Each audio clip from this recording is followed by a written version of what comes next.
10 വർഷം 2 വട്ടം ഒരേ ഒരു ലക്ഷ്യം. സ്വന്തക്കാരെ തിരികെ കയറ്റുക, അഴിമതി ആഘോഷമാക്കുക. കേരളത്തിലെ ലക്ഷക്കണക്കിന് ഉദ്യോഗാർത്ഥികൾ തെരുവിലും പിൻവാതിലിലൂടെ പാർട്ടി കേഡർമാർ ശീതീകരിച്ച ഓഫീസുകളിലും എത്തുന്ന ഈ വിചിത്രമായ കേരള മോഡൽ ആരെ പറ്റിക്കാനാണ്? റാങ്ക് ലിസ്റ്റിൽ പേര് വന്നിട്ടും നിയമനം കിട്ടാതെ കണ്ണീരോടെ മടങ്ങുന്ന യുവാക്കളെ നോക്കി പരിഹസിക്കുന്ന ഈ സർക്കാരിന് അവർക്ക് പറയാൻ വികസനത്തിന്റെ ഒരു തുരുത്തെങ്കിലും ഉണ്ടോ? അതോ അഴിമതിയുടെയും സ്വജനപക്ഷപാതത്തിന്റെയും ഒരു മഹാസമുദ്രം മാത്രമാണോ ഇവർ ഇവിടെ പടുത്തുയർത്തിയത്? രണ്ട് പിണറായി സർക്കാരുകളുടെ കാലാവധി അവസാനിക്കാറായ ഈ ഘട്ടത്തിൽ കേരളം കണ്ട ഏറ്റവും വലിയ തൊഴിൽ കുംഭകോണത്തിന്റെ ചുരുളഴിയുകയാണ്. ഇന്ന് നമ്മൾ സംസാരിക്കുന്നത് വികസനത്തെ കുറിച്ചല്ല, മറിച്ച് അധികാരത്തിന്റെ മറവിൽ നടത്തുന്ന പച്ചയായ വഞ്ചനയെ കുറിച്ചാണ്. അല്ലെങ്കിലും പിണറായി സർക്കാരിൽ എന്ത് വികസനം, അല്ലെ? ആദ്യം നമുക്ക് ഇപ്പോഴത്തെ സാഹചര്യത്തിലേക്ക് വരാം.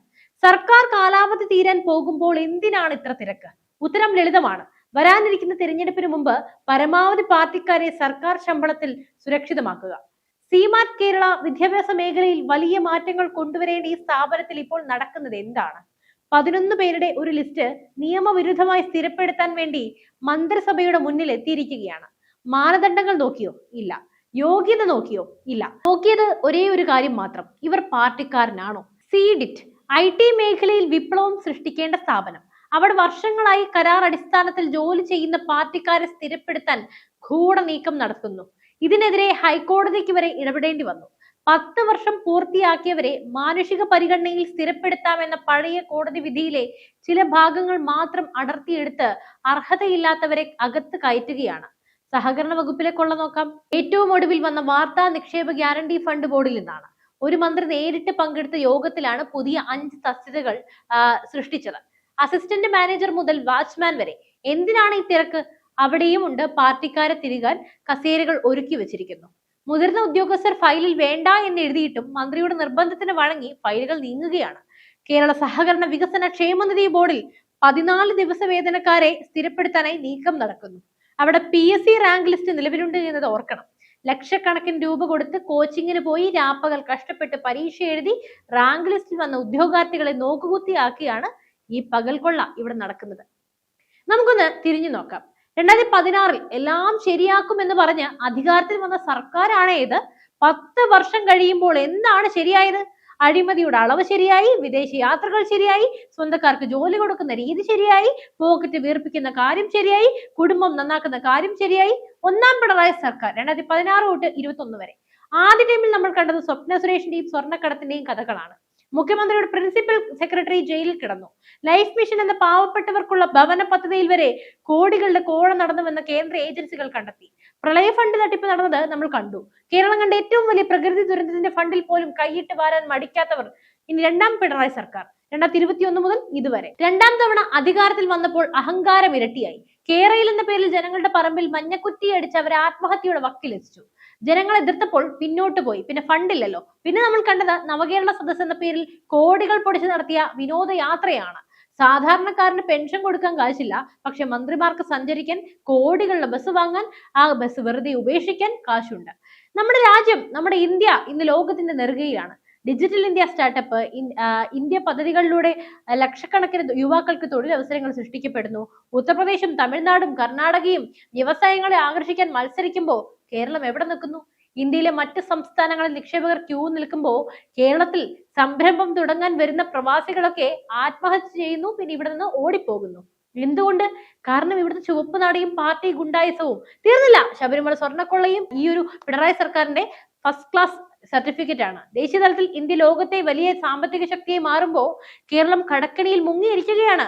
ഓരോ മലയാളി കുട്ടിയുടെയും തലയിൽ ലക്ഷക്കണക്കിന് കടബാധ്യതയാണ് ഈ സർക്കാർ വരുത്തി വെച്ചിരിക്കുന്നത്. ഇന്ത്യ മുന്നോട്ട് കുതിക്കുമ്പോൾ കേരളത്തെ പിന്നോട്ട് വലിക്കുന്നത് ഈ സ്വജനപക്ഷപാതം കൂടിയാണ്. യോഗ്യതയുള്ളവർ നാട് വിടുന്നു. വിദേശത്തേക്ക് കുടിയേറുന്ന മലയാളികളുടെ എണ്ണം വർദ്ധിക്കുന്നത് എന്തുകൊണ്ടാണ്? ഇവിടെ അവർക്ക് ഭാവിയില്ല എന്ന് അവർ തിരിച്ചറിയുന്നു. നാട്ടിൽ ജീവിക്കാൻ ആഗ്രഹമുണ്ട്, പക്ഷേ അവസ്ഥ സമ്മതിക്കില്ലല്ലോ. ജോലി വേണമെങ്കിൽ ഒന്നുകിൽ ലക്ഷങ്ങൾ കോഴയായിട്ട് കൊടുക്കണം, അല്ലെങ്കിൽ പാർട്ടി മെമ്പർഷിപ്പ് വേണം. സെക്രട്ടേറിയറ്റിന് മുന്നിൽ മുട്ടിലിടഞ്ഞ ഉദ്യോഗാർത്ഥികളെ നിങ്ങൾ കണ്ടിരുന്നോ? LGS ഉദ്യോഗാർത്ഥികൾ, CPO റാങ്ക് ലിസ്റ്റിലുള്ളവർ, ഇവരൊക്കെ എന്താണ് ചോദിച്ചത്? ഞങ്ങൾ കഷ്ടപ്പെട്ട് പഠിച്ച് ലിസ്റ്റിൽ വന്നവരാണ്, ഞങ്ങൾക്ക് ജോലി തരൂ എന്ന്. എന്നാൽ മുഖ്യമന്ത്രി പറഞ്ഞത് എന്താണ്? നിങ്ങൾ സമരത്തിനിരുന്നാൽ ജോലി തരില്ല എന്ന്. എന്തൊരു ധിക്കാരമാണിത്! ജനങ്ങളുടെ നികുതിപ്പണം കൊണ്ട് ശമ്പളം വാങ്ങുന്ന ഒരു മുഖ്യമന്ത്രിക്ക് എങ്ങനെയാണ് തന്റെ നാട്ടിലെ യുവാക്കളോട് ഇത്രയും ക്രൂരമായി സംസാരിക്കാൻ കഴിയുന്നത്?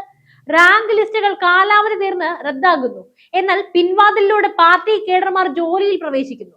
ഇതിനെ ചോദ്യം ചെയ്താൽ അവരെ ദേശവിരുദ്ധരാക്കുന്നു, അല്ലെങ്കിൽ സംഘിപ്പട്ടം ചാർത്തുന്നു. നിങ്ങൾ ആലോചിച്ച് നോക്കൂ, ഒരു സാധാരണ കുടുംബത്തിലെ കുട്ടി ഒരു വർഷം കഷ്ടപ്പെട്ട് പഠിച്ച് PSC പരീക്ഷ എഴുതുന്നു, റാങ്ക് ലിസ്റ്റിൽ 10ാം സ്ഥാനത്ത് വരുന്നു. പക്ഷെ മാസങ്ങളും വർഷങ്ങളും കഴിഞ്ഞിട്ടും നിയമനമില്ല. അന്വേഷിച്ച് ചെല്ലുമ്പോൾ അറിയുന്നു ആ തസ്തികയിലേക്ക് പാർട്ടിക്കാരനായ ഒരാളെ കരാർ അടിസ്ഥാനത്തിൽ നിയമിച്ചു എന്ന്. ആ കുട്ടിയുടെ മാനസികാവസ്ഥ എന്തായിരിക്കും? ആ കണ്ണീരിന് ഈ സർക്കാർ മറുപടി പറയേണ്ടി വരും. പക്ഷെ മിണ്ടില്ല, കടക്ക് പുറത്തെന്ന് പറഞ്ഞ് ആട്ടി ഓടിക്കും. പിൻവാതിൽ നിയമനം മാത്രമല്ല ഈ സർക്കാരിന്റെ മുഖമുദ്ര, AI ക്യാമറ അഴിമതി. റോഡിലെ സുരക്ഷയുടെ പേരിൽ കോടികളുടെ ക്യാമറകൾ സ്ഥാപിച്ചു. അതിന്റെ കരാർ പോയത് മുഖ്യമന്ത്രിയുടെ ബന്ധുക്കൾക്കും പാർട്ടിക്കാർക്കും വേണ്ടപ്പെട്ട കമ്പനികൾക്കുമാണ്. K-ഫോൺ, പാവപ്പെട്ടവർക്ക് ഇന്റർനെറ്റ് എന്ന് പറഞ്ഞു തുടങ്ങിയ പദ്ധതി എവിടെ എത്തി? കോടികൾ ചെലവാക്കി, പക്ഷെ പ്രയോജനം ആർക്കും കിട്ടിയില്ല. അവിടെയും അഴിമതിയുടെ മണം. മാസപ്പടി വിവാദം. മുഖ്യമന്ത്രിയുടെ മകൾക്ക് ഒരു സ്വകാര്യ കമ്പനി ജോലി ചെയ്യാതെ മാസപ്പടി നൽകിയെന്ന വാർത്ത കേരളത്തെ ഞെട്ടിച്ചതാണ്. ഇതിനെക്കുറിച്ച് ചോദിക്കുമ്പോൾ മുഖ്യമന്ത്രിക്ക് മൗനം മാത്രമേ ഉള്ളൂ. ഈ 10 വർഷത്തിനിടയിൽ കേരളത്തിൽ ഒരു പുതിയ വലിയ ഫാക്ടറി വന്നോ? ഇല്ല. 10,000 പേർക്ക് ജോലി കിട്ടുന്ന ഒരു പദ്ധതി ഉണ്ടായോ? ഇല്ല. ഉണ്ടായത് മുഴുവൻ പാർട്ടിക്കാർക്കുള്ള ആനുകൂല്യങ്ങൾ മാത്രമാണ്. ഇതെന്തെങ്കിലും നമ്മൾ ചോദിച്ചു കഴിഞ്ഞാൽ പിന്നെ ജീവിക്കാൻ കഴിയുമോ? പാവപ്പെട്ടവർക്ക് ഇതിനെതിരെ സംസാരിക്കാൻ ഭയമാണ്. ഭാഗ്യത്തിന് നമ്മുടെ രാജ്യത്ത് നീതിന്യായ വ്യവസ്ഥയുണ്ട്. പിൻവാതിൽ നിയമനങ്ങൾക്കെതിരെ ഹൈക്കോടതി പലവട്ടം കർശനമായി താക്കീത് നൽകിയിട്ടുമുണ്ട്. ചീഫ് സെക്രട്ടറിയോട് റിപ്പോർട്ട് തേടിയിരിക്കുകയാണ് കോടതി. താൽക്കാലികക്കാരെ സ്ഥിരപ്പെടുത്തുന്നത് നിയമവിരുദ്ധമാണെന്ന് സുപ്രീം കോടതിയുടെ ഉമാദേവി കേസ് വിധിയിൽ വ്യക്തമായി പറയുന്നുണ്ട്. എന്നിട്ടും കേരള സർക്കാർ ആ വിധിയിലെ ലൂപ്പ് ഹോളുകൾ തിരയുകയാണ്. കോടതിയെ പോലും കബളിപ്പിക്കാൻ ശ്രമിക്കുന്ന ഒരു സർക്കാർ ഭരണഘടനയോട് കാണിക്കുന്ന അനീതിയാണിത്. നിയമം എല്ലാവർക്കും ഒരുപോലെ ആകണമല്ലോ. എന്നാൽ പിണറായി സർക്കാരിന്റെ നിയമം എന്നത് പാർട്ടിക്കാർക്ക് സൗകര്യപ്രദമായി വളച്ചൊടിക്കാനുള്ള ഒന്നാണ്. കേരളം ഒരു പാർട്ടി സ്റ്റേറ്റായി മാറിക്കഴിഞ്ഞു. പോലീസിൽ പാർട്ടിക്കാർ, സിവിൽ സർവീസിൽ പാർട്ടിക്കാർ, യൂണിവേഴ്സിറ്റികളിൽ പാർട്ടിക്കാർ, വൈസ് ചാൻസലറുടെ നിയമനത്തിൽ പോലും ഗവർണറോട് പോരടിക്കുന്നത് എന്തിനാണ്? സ്വന്തക്കാരെ VC-മാരായി ഇരുത്താൻ വേണ്ടിയല്ലേ? ഇതെല്ലാം നമുക്ക് എല്ലാവർക്കും അറിയാം. പക്ഷേ മിണ്ടാൻ ഭയമാണ്. ചിലപ്പോ ജീവൻ പോയേക്കും. വിദ്യാഭ്യാസ രംഗം തകർന്നു. ഉന്നത വിദ്യാഭ്യാസത്തിന്റെ കുട്ടികൾക്ക് വിദേശത്തേക്ക് പലായനം ചെയ്യുന്നു. ഇവിടെ ഡിഗ്രി പാസ്സായാൽ ജോലി കിട്ടില്ലെന്ന് അവർക്ക് നല്ല ബോധ്യമുണ്ട്. ഈ 10 വർഷം കൊണ്ട് പിണറായി സർക്കാർ കേരളത്തെ ഒരു വൃദ്ധസദനമാക്കി മാറ്റിയിരിക്കുകയാണ്. യുവാക്കൾക്കെല്ലാം വിദേശത്ത് പോകണം. നാട്ടിൽ നിൽക്കുന്നത് പാർട്ടിക്കാർ മാത്രമാണ്. ഈ അഴിമതിക്കും സ്വജനപക്ഷപാതത്തിനും അറുതി വരുത്തേണ്ടത് ആരാണ്? നമ്മൾ തന്നെയാണ്. ഈ ജനവിരുദ്ധ നയങ്ങൾക്കെതിരെ ഓരോ മലയാളിയും ശബ്ദമുയർത്തണം. ഇത് കേവലം രാഷ്ട്രീയമല്ല, നമ്മുടെ നിലനിൽപ്പിന്റെ പ്രശ്നമാണ്.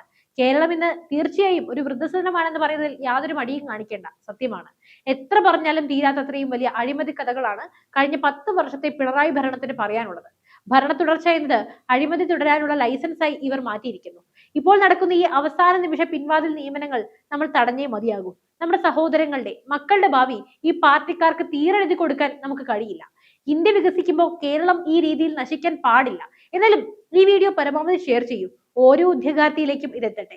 അവർ അറിയട്ടെ അവർക്ക് ലഭിക്കേണ്ട ജോലി ആരൊക്കെയാണ് തട്ടിയെടുക്കുന്നത് എന്ന്.